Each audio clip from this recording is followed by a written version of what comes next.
Andorra la Vella, el 2009, va crear el projecte Capital Jove i dona unes subvencions per joves que vulguin crear el seu negoci a la parròquia.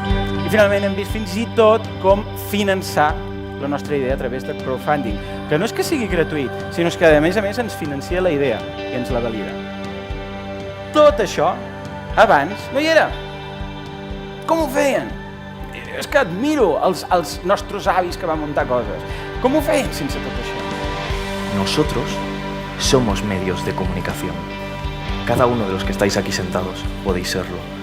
Esto os hace que tengáis el control total de vuestro proyecto a la hora de comunicar.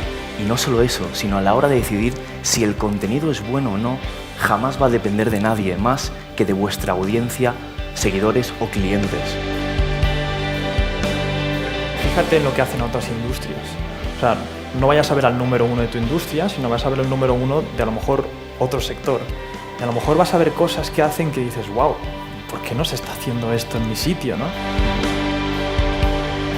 Totes les persones que venen a aquest tipus d'esdeveniments tenen una cosa en comú.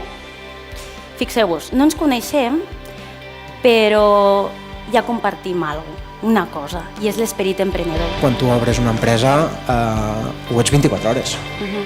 I tu te'n vas al cap de setmana patint, amb l'ordinador sota el braç, per si havies de fer allò o no havies de fer allò, que quan eres l'assalariat la preocupació era si el jefe et deia o no et deia. M'agrada fer aquesta comparació amb l'esport. Qualsevol persona que faci un esport, pues, amb una competició li pot anar bé i amb una altra li pot anar malament, però no vol dir que no pugui anar a la següent i fer-ho bé, saps?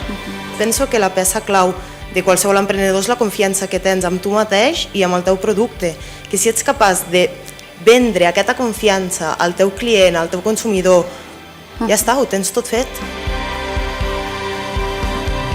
Cal fer aquest pas de veure la por en distància i de dir, bueno, estàs aquí, vale?